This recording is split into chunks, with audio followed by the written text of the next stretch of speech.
Please hold whilst we connect you to Redacted.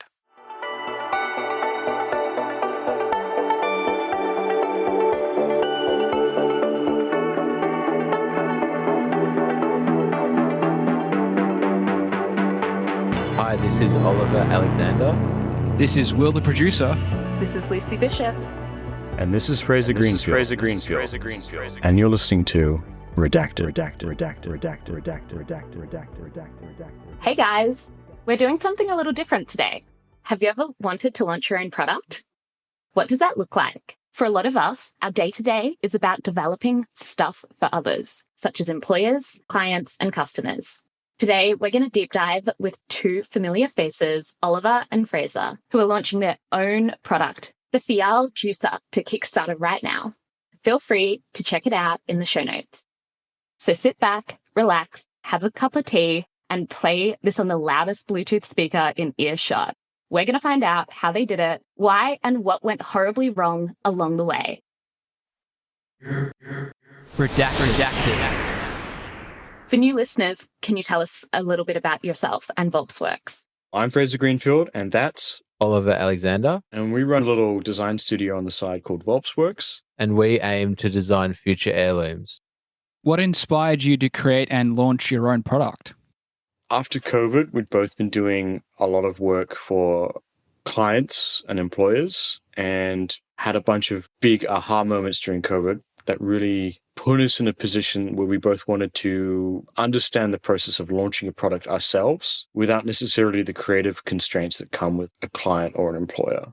We had all these ideas which didn't really fit in that we could work on in our day-to-day jobs, and we just wanted full creative freedom to create something without limits on the design, and also to work with more people in the product design world and clients where we could pick and choose the kind of jobs we wanted to pick up, which goes back to our studio's core values of sustainable design. And we wanted to do more projects that we were more passionate and aligned to. A lot of our guests, we learned from them that in order to do those kind of projects, you have to focus on that particular style of project and work to get it and improve that area and really target it and hone in on it.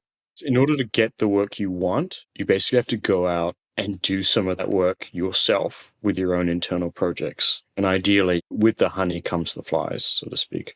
You're also putting it out in the world that you want to do this kind of work for other people too. Redacted. Can you give our listeners a brief overview of the product and its key features? So it's a vibe product, as we like to call it. It's a mountain-themed juicer.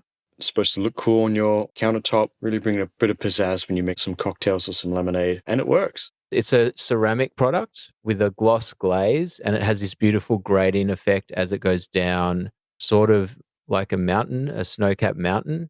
And it is a decent size, 170 by 150 mil footprint and 95 mil high. So it holds in your hand quite nicely, but it's quite solid in its appearance and its feel. And it works well with big hands and small ones. What problem does your product solve, and how did you identify the need for this solution? I wouldn't say it solves anything revolutionary. Not all design has to save the planet. But for us, we really wanted to launch one of our own products. And first and foremost, we had an internal problem we had to solve, which is what can we do with the resources we have available that is going to put us on this journey, isn't going to waste everyone's time, and is going to add value to the end user of that product.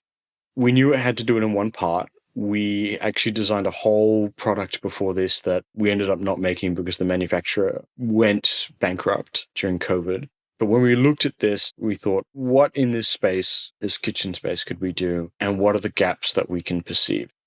We looked at juicers, and a lot of these juicers all tend to be cheap, but often effective, single-piece plastic or metal pieces. We didn't necessarily want to move into that space, but we looked at maybe the more showy end. And what we found with some of the more nicer, say, market juicers is they didn't necessarily work very well. Somebody we know found a particular piece that was in hard rubbish that costs a lot of money. And when I tried it out, it just made a mess everywhere. It looked great, and I have it on authority that it's a little bit too tall to be used. If you're under 5'10", you might struggle to use this thing, or if the countertop's a little too high. So we thought, how can we have something that still ticks this vibe? It's still something you would show off. It's still something that your mum would have at a dinner party that is a conversation starter. But it's also something that you do want to use. You don't just want to show it off. We didn't want to surrender function to form in that sense. We wanted to balance those two principles. You've talked a bit about the problems you want to solve with this juicer, but can you describe to us the design process for this product from concept to final prototype? We knew we wanted to do a mountain juicer initially, and we had a bunch of sketches that we'd formulated, very rough thumbnail sketches. And because it's such an abstract form, we had to work out a way what was in our head to get it into the 3D. So initially, in addition to those sketches, we did card modeling and scrunching bits of paper up and just seeing how they looked. We wanted that real polygeometric look for the mountain. And then leading from that, we went into CAD pretty early, but the CAD stage lasted a while because it was, as I said, very artistic and sculptural, and then 3D printing prototypes and then testing. I didn't get a lot of sleep. My 3D printer was going non-stop. We had quite a few prototypes because we really nailed down the form quite quickly in CAD, but it wasn't necessarily great function-wise. The ridges often were just not deep enough. We took it out, looked great, try and make some lemonade with it, and it was just an ordeal. So back to the drawing board again, printed another one, changed the shape a little bit, and then we started to get a consistent good juice out of it. Then we found a second problem, which is the initial spout and tray that we had didn't pour well at all. It looked great, but it just didn't work. It was a pill shape.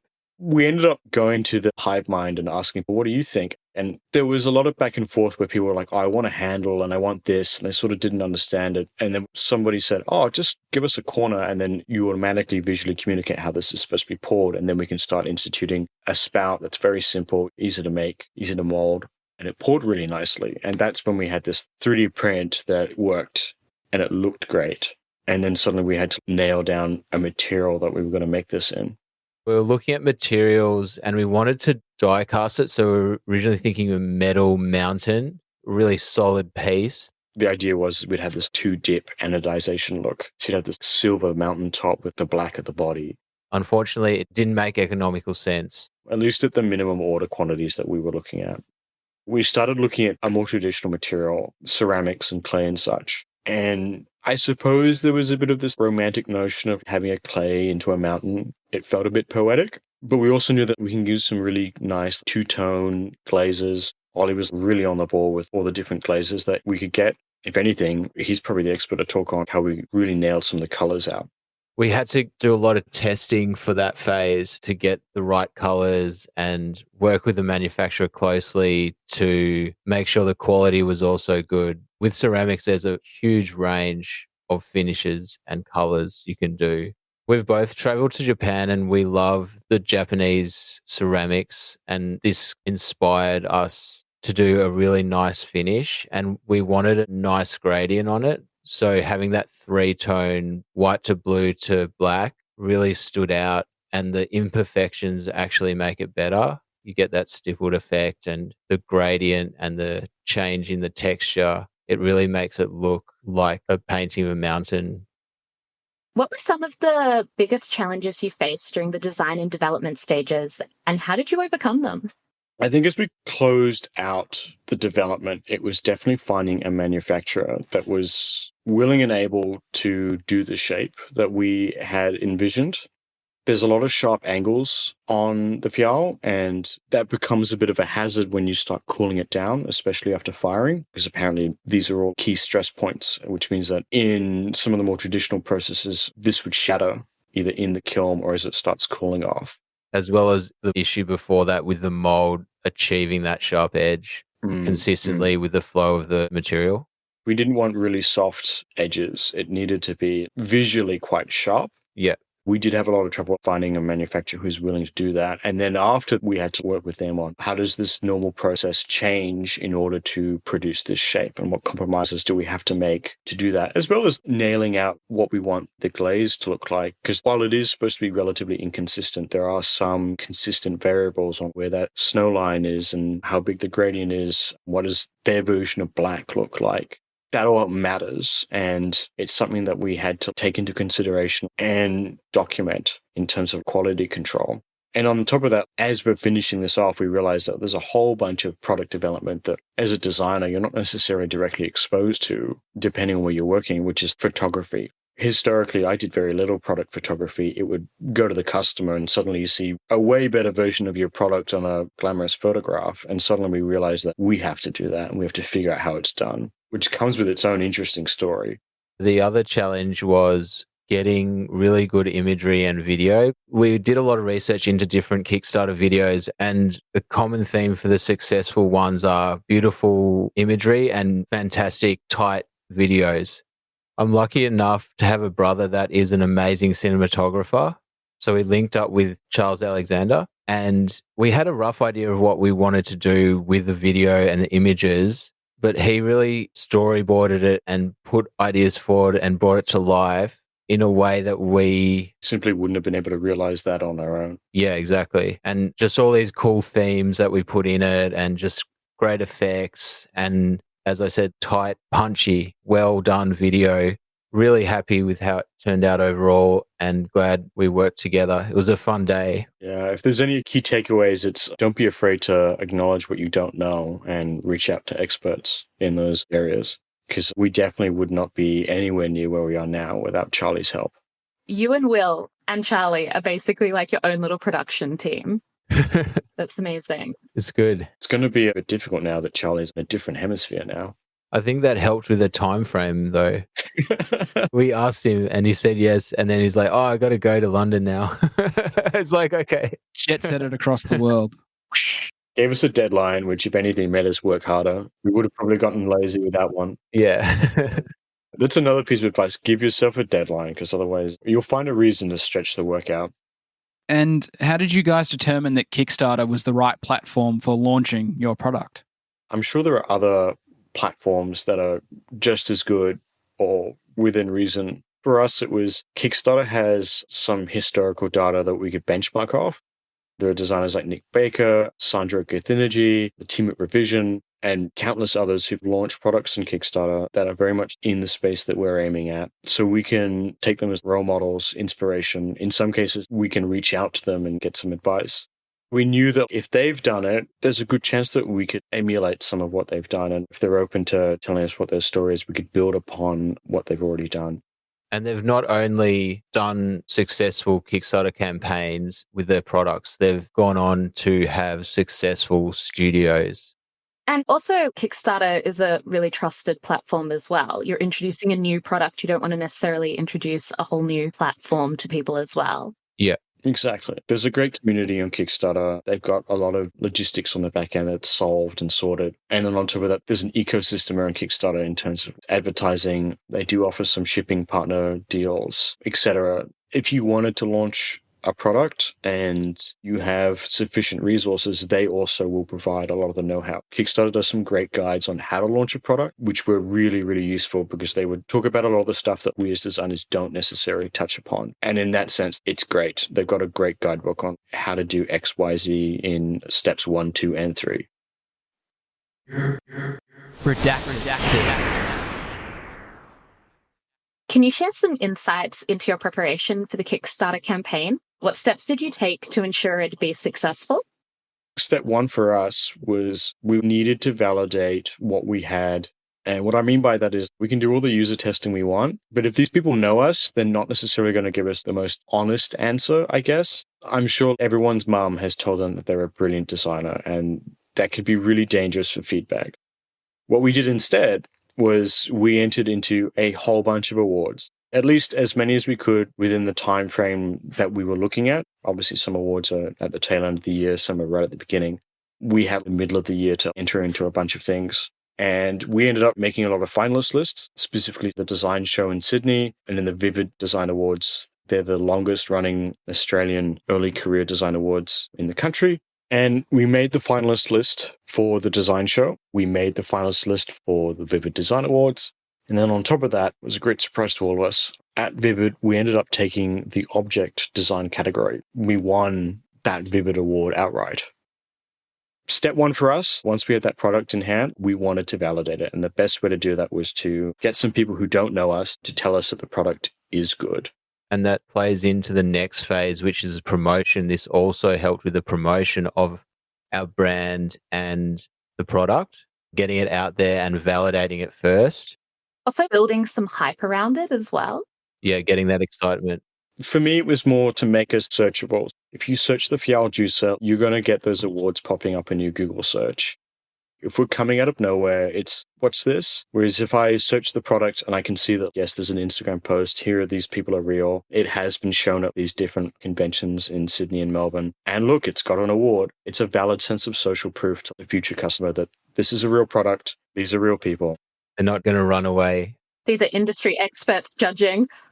They're not shysters. They are credible. And the product is good design, which is ultimately what we're all about. Yeah. Amazing. You've talked a little bit about this before, but to go in more in depth, what role did user feedback play in refining your product design, and how did you gather and incorporate this feedback? We made a lot of prototypes. And once we had prototypes that worked, we started putting them in front of people. And for clarity, all of these solid, all blue or all red 3D printed prototypes. And people put them in their hand and they'd look at them, and some people would squeeze things with them. And we wanted to know if they were attached to this. Were they enamored by it? Did they absolutely hate it? Did they think that it was going to make their wrist hurt if they used it too much? And what we started to notice as we started developing this, people really were passionate about what they were seeing. What was especially important is when the people don't know us and they liked it. We were sitting at a cafe and then they'd ask, what is that?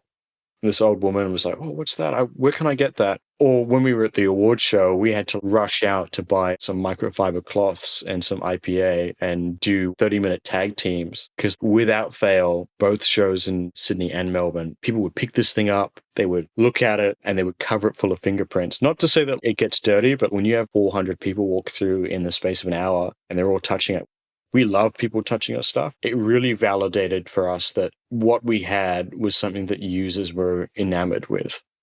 I think your use of the word enamored there is really good. It's a really emotive word. For us, it's very important to, in any design career, understand when feedback might accurately spot a problem, it is often really poor from some users in identifying the correct solution. We got some people who would like, I want handles on it and I want the wall that holds all the fluid to be twice as high. And suddenly if you're adding a mug handle to the side of this thing, it's going to completely destroy the value proposition. And that's when we sort of have to realize that this was not by any means a majority of users. It was a very small minority. But you sort of realize that not everyone is going to like your product. Not everyone is going to immediately see the value proposition. And some people are always going to view certain products in a purely functional light. And that might vary from one culture to another. But we definitely had our fair share of those where they would probably never buy this. They would never buy an expensive juicer. They would never buy anything that's vibe. They would buy the cheapest, most functional thing possible. And that's fine. But you've got to recognize when those people enter into your user sample, because they will identify problems really well. They will not give you good solutions. Yeah, you can filter that out as you go and understand where it's coming from. They'll point out the flaws, but they won't tell you how to correct them. They'll give you solutions that will destroy what you're trying to make. Yeah. Yeah. There's this quote from Henry Ford who said, if I asked people what they wanted, they would say a faster horse. There's also that really iconic story about the Sony Walkman where it failed all the user studies, where everybody was like, I don't want a recorder that doesn't record, only plays back. And it became one of the most iconic inventions of the 90s. Yeah. Sometimes user feedback isn't always correct. Sometimes the user doesn't know what they want until they're presented with it. Yeah, and sometimes those most extreme user feedback is they're identifying a potential product category that doesn't exist yet. But yeah, for us, it was figuring out when people were having this light bulb moment where they were having a fall in love with it moment. That's when we knew that we had something that was gold. How did you find exhibiting the juicer at the design show and Vivid? It was fantastic. Felt a great sense of community, collaboration, education, and then also seeing all the other designers and their work there can be really inspiring as well.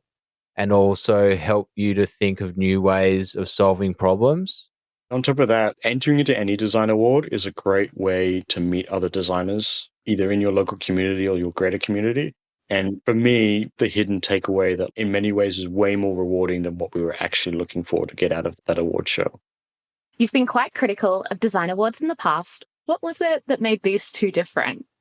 I don't know if I want to say I'm critical of all design awards. It's more sometimes for a certain section of the design community that are a lot older, they can feel less accessible to the rest of us. Whereas for these two, the design show Next Top Designer was what the award was called, is specifically for up and coming designers from fresh grads. Some of them are still uni students to people who are in their 40s. That's the perfect platform for them. And it was very accessible. And that was very much the same in Vivid. Vivid is very much aimed at up and coming emerging designers across Australia. And it's not going to break the bank to enter into any of these awards either. And I think that's a pretty important thing, especially if you have an award ecosystem, which is aimed towards people who are not necessarily old guard, grey juggernauts of industry. Something else that's important to point out is that both of these awards actually had physical exhibitions that people came, they experienced the product, and it also opens up opportunities for buyers to come and for people to submit interest in these new designs. 100%. Both of these awards were in cooperation with big conventions. They both had, as you said, a section of the convention space that was dedicated to them. There was no fancy dinner party. There were no tuxedos that I'm aware of. It was very much... There were some amazing sleeves on show, though. Very much getting the products in front of potential customers and consumers, whereas maybe some design awards, it's a bit more on the glitz and glam side, and there's definitely a place for that. But this was very much, does the common person who would come to these conventions, do they like the product? And we were definitely enamored. We had people running trend catalogs come in. We got featured in one particular trend catalog's social posts. It was a lot more in your face and open to the greater public than maybe a more typical design award might be. At least the design awards that we're used to seeing here in Australia. Yeah, spot on. How did you approach the branding and marketing aspects of your Kickstarter campaign?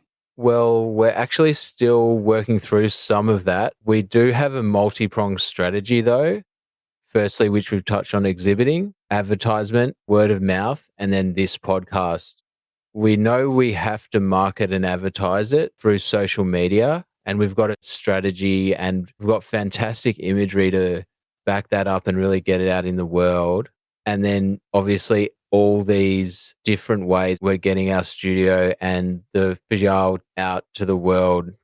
We've been told repeatedly by a few people that you need to really get into Facebook advertising, and we've sort of dabbled in it. But at this point, it's one of those situations like photography. We're willing to admit what we don't know. We're quite happy to learn, but there's also a tight time constraint. So like right now, if you're listening to this, chances are it was recorded several weeks before release. So right now, we're currently in the process of talking to some people who can help us out on the marketing aspects that we don't necessarily understand so much. Other things like branding and photography paraphernalia, we have a pretty decent brand. I know when Oliver made some cards for us for these conventions, we were using a logo I designed 4 years ago. Everyone says they like the logo. That seems to be pretty consistent. I think the branding, we're on point. It's just that marketing stuff that I'm hoping will close out in the next couple of weeks. We don't expect our listeners to buy into the Kickstarter, but it would be nice for you guys to put it out into the universe. So if you want to support us, feel free to check out the Kickstarter, and sharing it would be so great for us. We'd love that a lot. Redacted. How did you approach the challenge of setting a realistic funding goal for your campaign? The easy part was actually working out the MOQ cost, the cost per unit. The minimum order quantity, yeah. Yeah. And then had to tabulate everything up, including the shipping, the videography, the marketing, Customs, taxes. So getting all that into spreadsheet and understanding the total cost, including fees from Kickstarter, et cetera, et cetera. Did our research on what we expect the shipping to be, what we expect the tax to be, and really nailing down all those values. And then from that information, we set a realistic funding goal. We spent many, many hours over Google Sheets together, yelling at each other as we tried to figure out what each cost was. And is that formula already doubled back? One bugbear for us was probably shipping. And this is probably if anyone's listening in and you're thinking about doing a Kickstarter, shipping. We're not based in the States, so we can't necessarily do domestic shipping to the US market. We had to really think about international shipping. And as of recording, there was a big issue in the Red Sea going on, which meant that it became really difficult for us to get a firm, flat fee for shipping this product out. And we designed packaging, we did a test run for shipping stuff, but the cost was just all over the place. We were literally told by the post office, it could be cheaper next month. It could be cheaper in 3 months. It could also be way more. That was probably the one thing I would tell if anyone's listening in, figure out what your shipping cost is. Because we've been told, even by other people who've done Kickstarter, it was the one thing that came back to haunt them. But it's also building it in. I feel like that's a good point as well, in that potentially for your first product, you want to consider shipping, because obviously it's going to be really hard to ship a sofa internationally. We have a really small product, which helps in some ways and hinders in others. I don't particularly envy anyone who wants to design, build, and ship furniture internationally. It sounds like a real logistical challenge.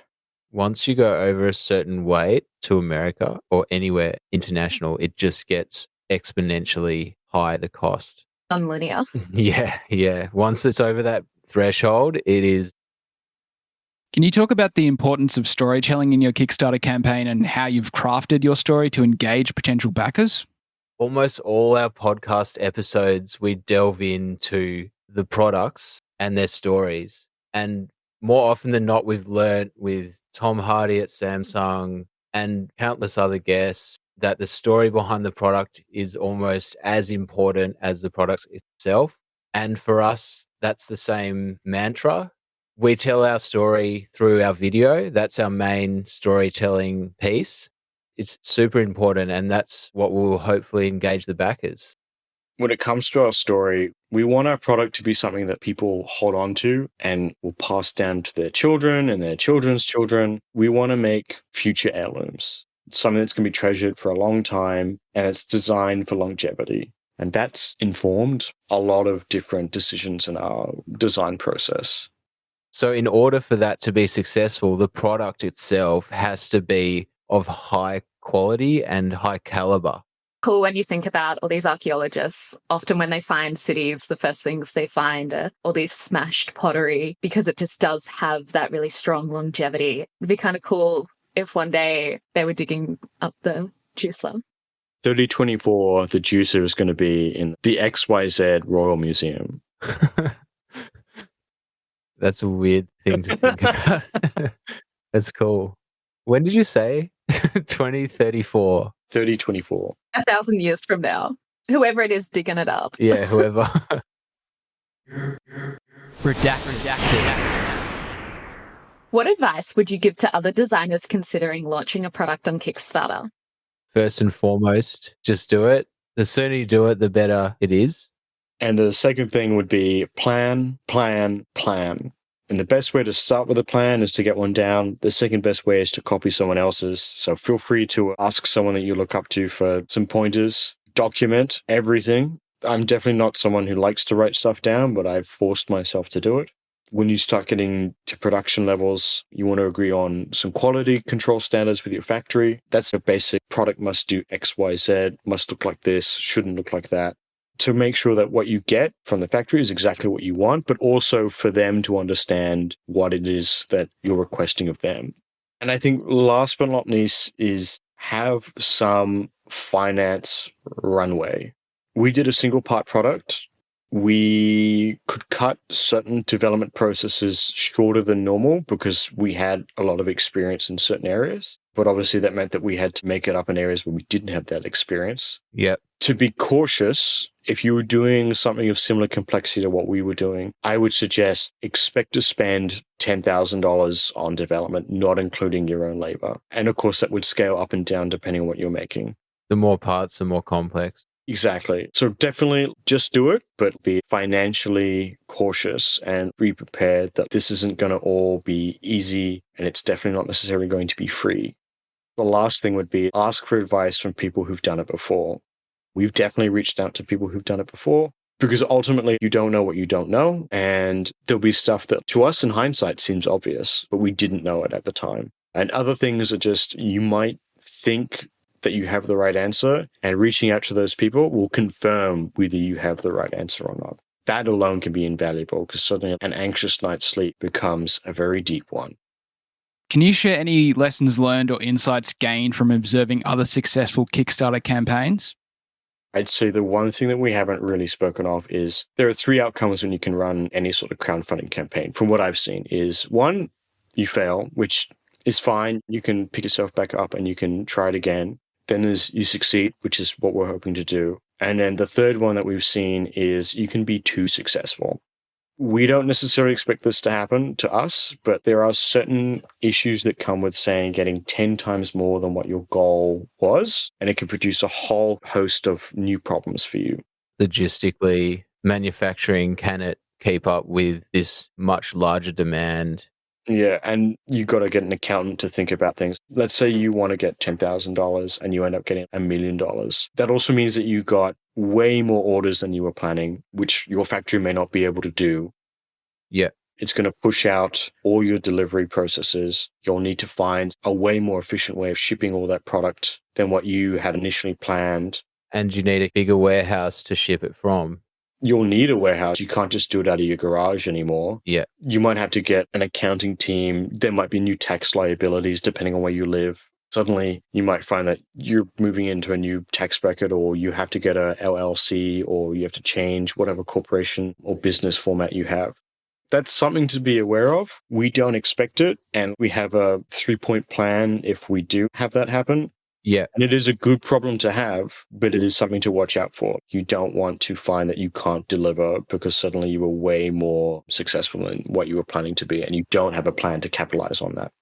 I feel like one of the real pitfalls that I've heard some iconic Kickstarter campaigns fall into when they get too many orders and the orders outweigh what the factory can actually produce. You've actually gone and you've negotiated with that factory, you've got this price. And generally you assume that the cost trend is going down as the order quantity is going up. But when you move to another factory, that may actually not be the case. And the profit margin that you had counted on is no longer there.